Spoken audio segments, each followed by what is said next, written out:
off. I just said, I'm getting off here because it's getting dark. And Wait, a bike? You had a bicycle at this point? when I first went to Australia, I had my racing bike. Right. So I'd been riding around and everything. And then when I was going long distances, they would put it on the bottom, with the luggage. Because every, even like a bus that only goes to another town, it's got this whole thing because it carries newspapers to the next town and breads to the bakery, and it has a little room for the drivers, always two drivers, and one sleeps while the other, right. So I got off in Tamworth because it was dark, and I go, I have to find a motel.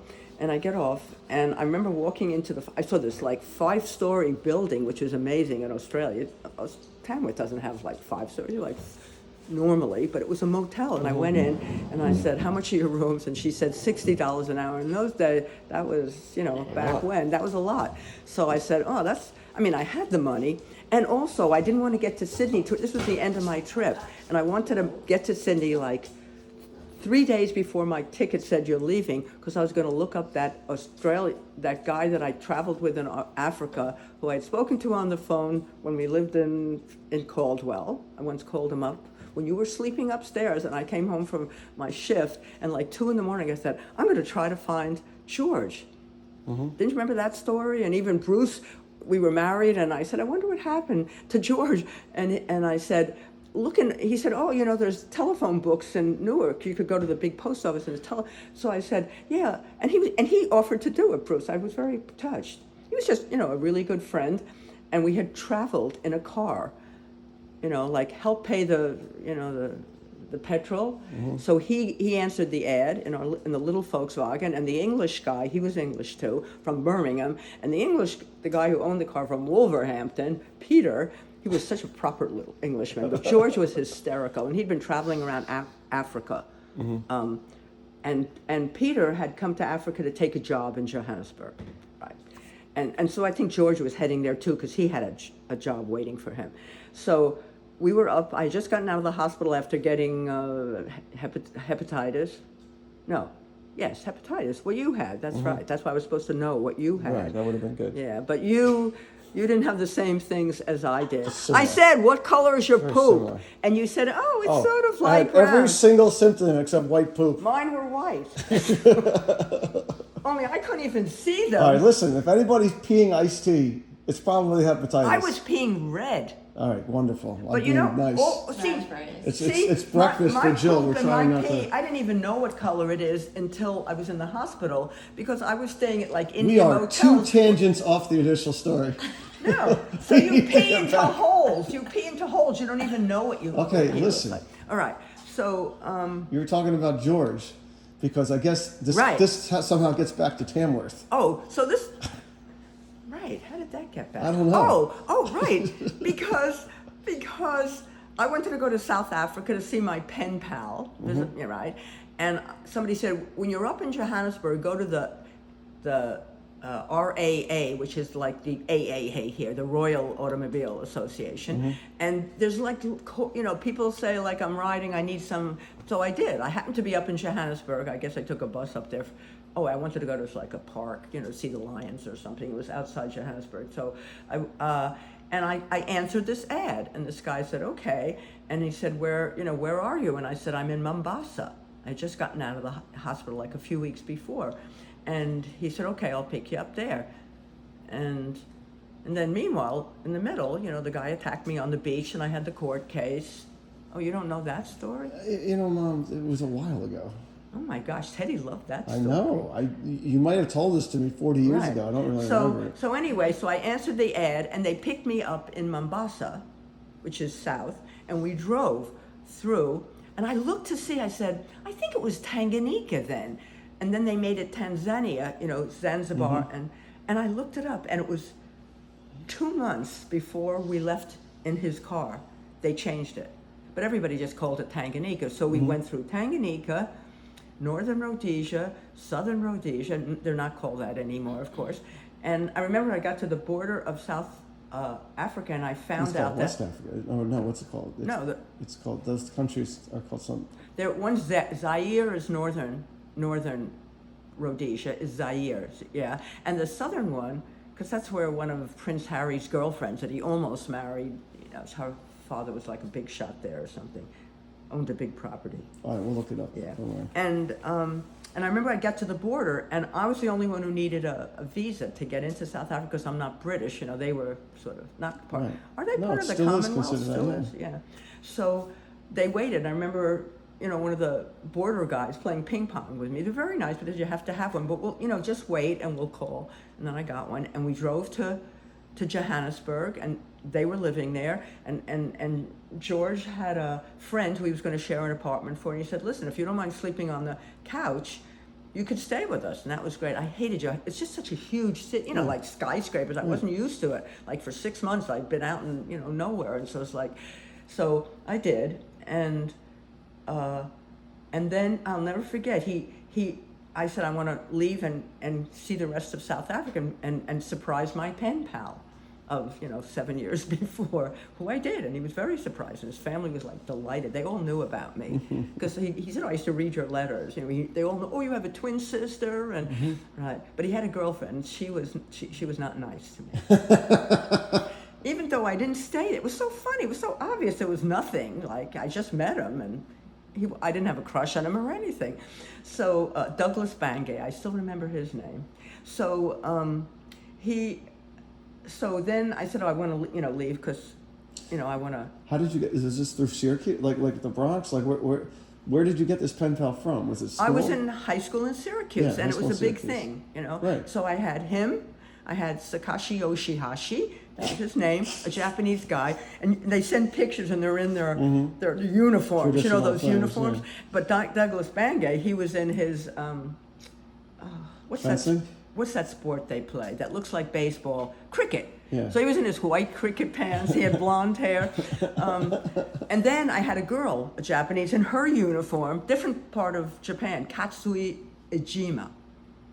So I used to write. I really enjoyed it. Sure. But I always wanted to go to Africa. So I knew I'm going to surprise him. So I hadn't written him since high school. This is after college. Right.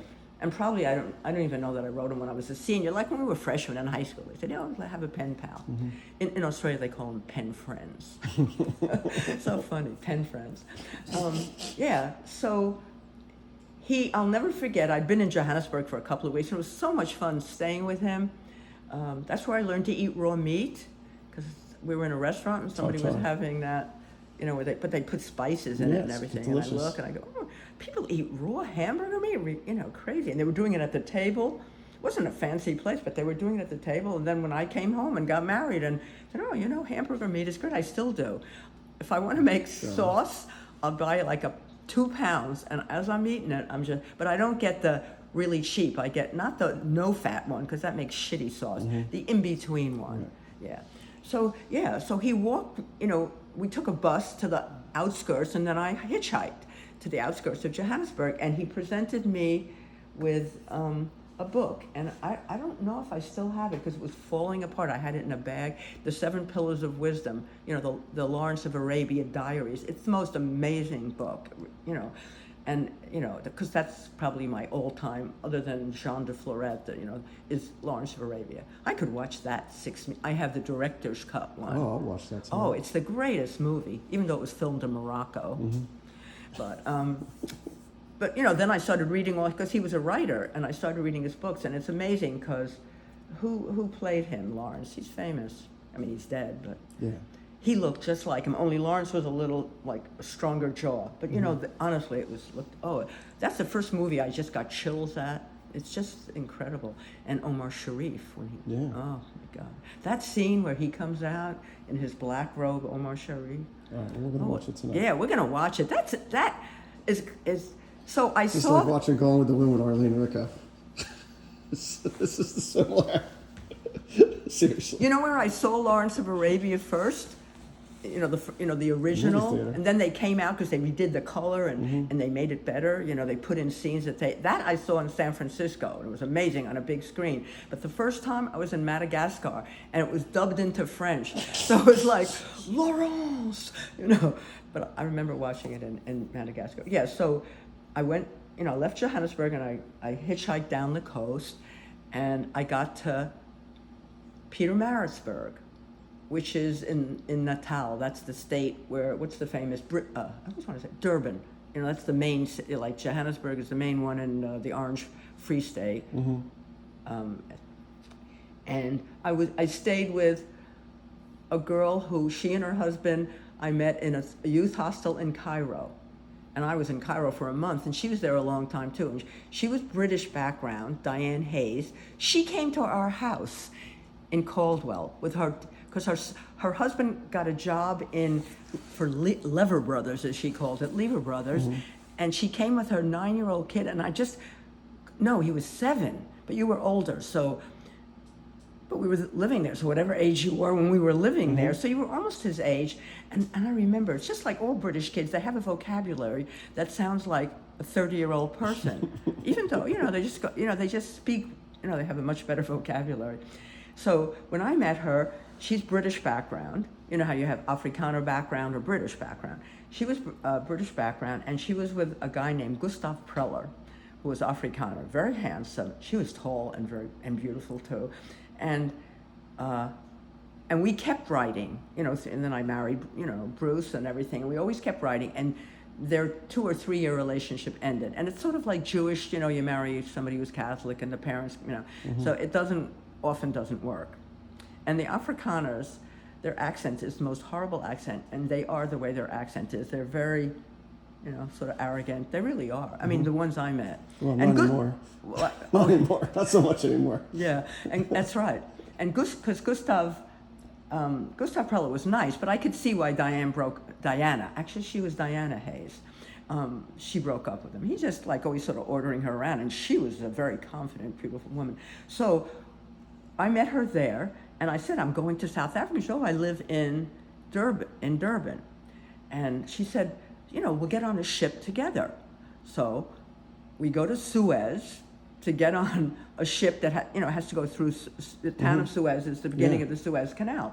So we go there, you know, and you could just like buy a ticket. And I think she had a ticket already. So maybe I had also bought it. You know, I think you have to buy a ticket ahead of time. I mean, it's like a 2-week or 3-week voyage. And I go to get on, and the guy says, "Where's your health card?" And I had my passport stolen, but I got a new passport in time, but they stole everything. So they stole my card that said I had, you know, yellow fever shot, and I remember I got something for hepatitis, but it only lasts like a month, so that didn't matter. They didn't care about that. They said you can't get on the ship. So I said, why? And he said, I don't care if you don't have it. I said, it was stolen. Honestly, I'm healthy, look. And he said, I don't care, but the government of South Africa will not let you in, and then I'm stuck with you on the ship, you know, until we come back. So I couldn't. So they left, and I was like, man. And then I got my new card, which is where I am sure I got hepatitis. That's how I was sure I got hepatitis, because I was in a little, I think I was in Suez. I said, I'll go here. And I go to the clinic there, and some doctor with his dirty cotton. Honestly, I swear I got it there. I'm sure I did. Because I don't remember sitting on any dirty toilet seats, which you probably, Yeah. because I remember a couple of dirty toilet seats, right, myself. And so I get on the next ship, and on the next ship, I meet, this person, Gora Karolia, the Indian from Madagascar. So I stopped in Madagascar, and I stayed with his family. And is he like dark? He was Indian. They were I know, Gujarat. but Madagascar are really dark. No, because he was Indian, not African. So he was sort of, and the girls don't wear saris. They wear the white trousers with the tight dresses with the slits up the side and long braids. His sisters were so beautiful. But when I met him, he was coming back. He was with a Frenchman, a white Frenchman, and they're coming back from doing their 4 years of army duty in France. So that's where they get sent. And he loved it because it was like free. For the army of Madagascar. Because it's in it was a republic already. It had just become a republic, but it's still part of the French, sort of like the Commonwealth, England, right? So they send their soldiers, to France. And he told me he loved it because where he was, they're Muslim, Yeah, you don't just go out with girls and stuff. So he had a great time. He was so handsome. I'm sure he did. Mustache, eyes. Indians, those eyes are like Deep eyes. Yes. right. Oh my God. So when I walked up the gangplank to get on this, big, this was not a freighter. This was like a regular passenger ship, third class. Not the cheapest. I tried to get fourth class, and that's dormitory. And I remember the person said, no, it's only men that do it, so you wouldn't want to be in there. So I was third class, and he was third class. But I didn't know this, and I'm walking up the gangplank, and I was so embarrassed because these two guys, handsome Gora and handsome Frenchman, are standing there staring at me because, there was either women with children and we were going up, I guess, the third class gangplank, and I was sort of the only young, no, there was a few young ones, but I was by myself. And honestly, when you travel in those countries, you could have 4 noses and 8 things and be the ugliest person, and they're following you all over because you're alone, and they think you're easy, because otherwise, Arab women don't ever walk around alone in the street. So I walk up, and I remember thinking, ooh, that, the Frenchman, he's handsome like a total Frenchman. But he told me, Gora, that they did a fast little thing like heads or tails and who gets her. And so he told me that. So he just sort of moved away like he wasn't interested. And Gora was like very charming, speaking French, but getting along. Because already I had been on a ship with Robert Le Juge de Segre, a freighter, and he was the second in command. So you eat dinner with the captain and the second command, and the only other passenger was seasick the whole time, and I never saw her. I just saw when they put the tray of food into her room, I saw a woman like about 40. She never came out for 2 weeks. But Robert was he was great. And I'm not bragging. I knew he was interested in me, and it's like, you're married, you have 2 children, forget it. And he was probably in his late 40s. And so when we were on the ship, that ship was stopping in the island of Mauritius. Do you ever hear of Mauritius? Right, where all the French people go. You know how the Swedes go to Thailand and the Israelis obviously go to Panama. So all the French go to Mauritius. There's another island, Réunion. So he said, oh, you're staying overnight anyway. You usually stay on the ship. But he said, I want you to meet my family. And his brother was a concert pianist. And I actually looked him up after, and I find books that I was reading at the time that I still have, and in the back it says his brother's name, and he told me to get a particular piece of music. Or maybe it was Papillon. I think I ended up playing it on the piano at one time or something. So I stayed overnight. He was in his 40s, but he had little children. He was just like his third wife too. So he had little kids, and his wife Pauline, I remembered her name, and then he stayed there because he was finished that voyage, that he had a vacation now. And I got back on, and that's when I got to Africa. No, wait, I was in Africa. No, that's when I got to South Africa. So I took another ship that went, and I sometimes think, honestly, how did I do all this? How did I find a ship and then this? Yeah, seriously. Yeah, but I did, without the internet. And How did you get to Africa initially? A ship, the Bilma, which years later in 2001, when I already was living with Arthur, I went back to Bordeaux, and it was a company called Les Chargeurs Réunis, which means United Loaders. That's really what it is. And I didn't find the ship, but I found the place where I went. And don't ask me how I got that. I think I went to a travel agent. Or my mom once called up a travel agent in Syracuse, and she said, oh, my daughter wants to take a freighter. So, so they said, well, have her call. And they said, and I said, I'm flying to, remember Icelandic, to Luxembourg, and I visited Sue Evans, and then I took a train to Bordeaux. And every day I thought I would go there. Is it leaving? Because they gave me a date. Oh, I had to wait a week at the youth hostel. And then I took that ship. And that ship stopped along the coast. Did that one stop? No, it did not. It just went straight.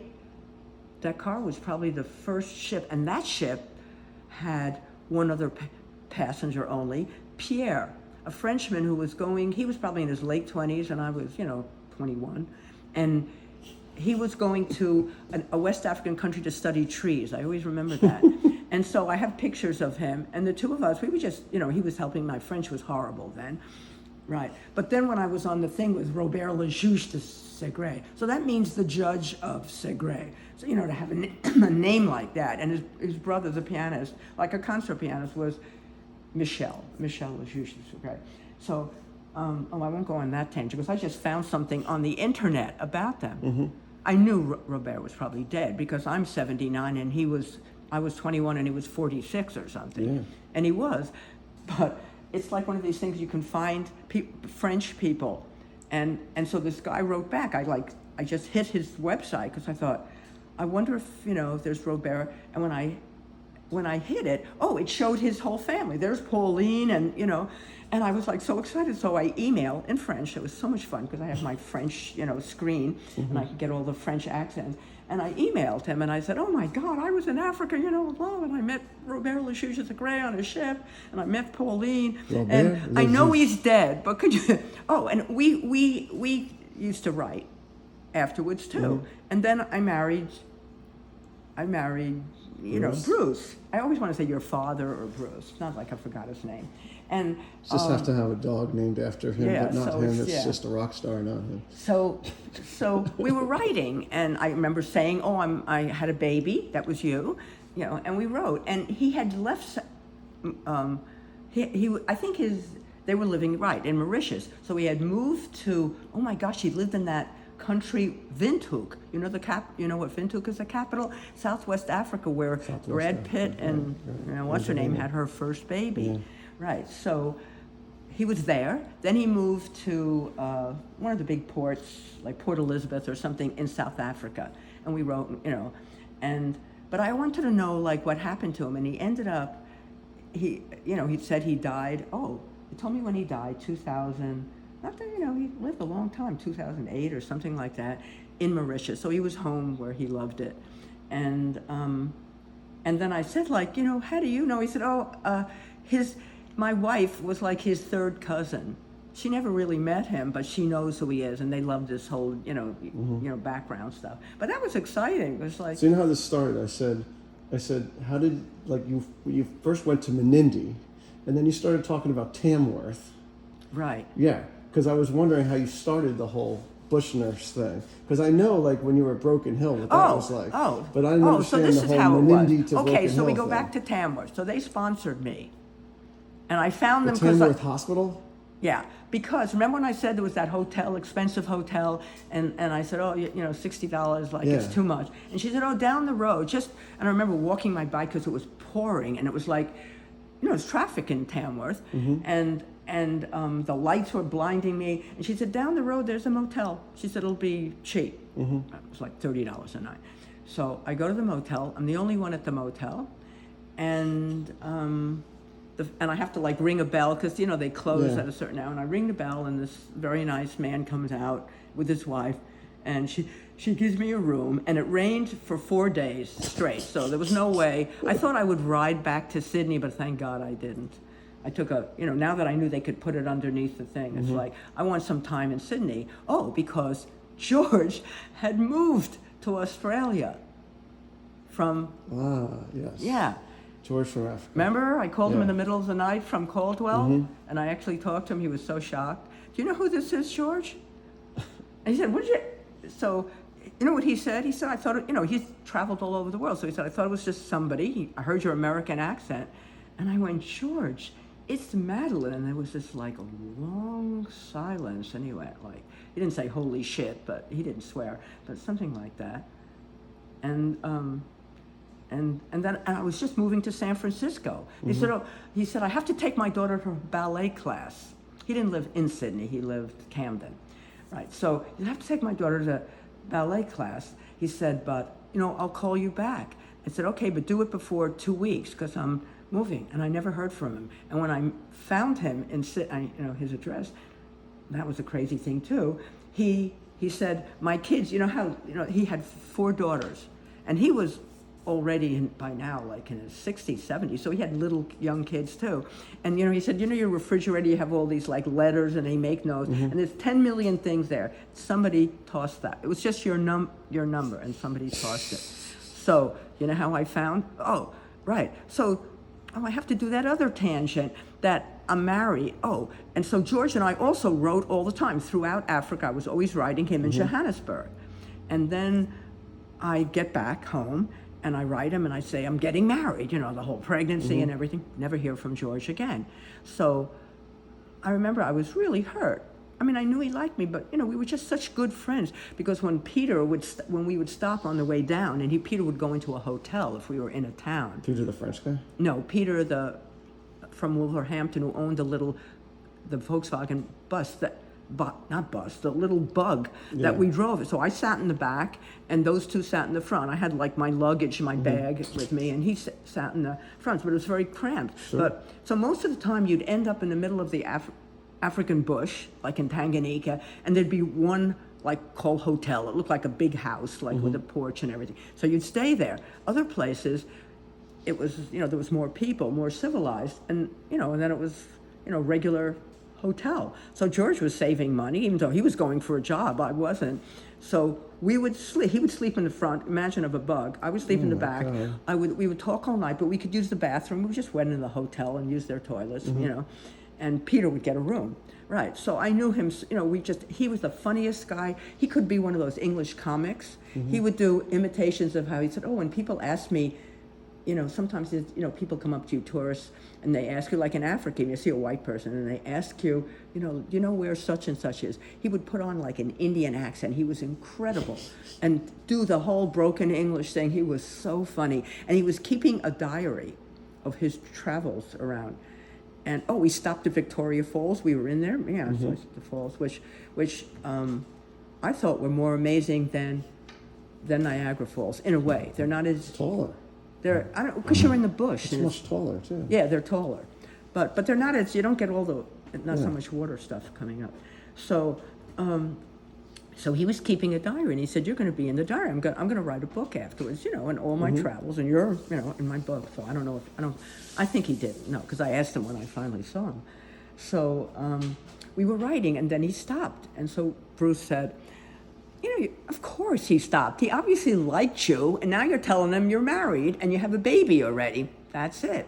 But I was really hurt, sort of. And and he was very, he never tried anything. Gora, we had a little thing, Gora and I. And right away he was trying things, but not George. He was, I think he was a little shy too. He didn't get married till, he married like a woman who was almost 40, and then she had 4 kids. And, So Bruce was away one night, like he was doing, his, the tax thing where he used to stay at his, be in Dave's house. Sometimes he would stay overnight. Sometimes it was so late during tax season. Why should he go there and then have to come back? And I don't, I'm not scared or anything. So while he was gone, but he wouldn't have cared, I thought, I'm going to call that guy whose house I stayed at in Johannesburg. Yeah. Your heart? My arm. Does anybody want eggs? I'm gonna make eggs. I'm gonna let them. Oh my gosh! I didn't put my.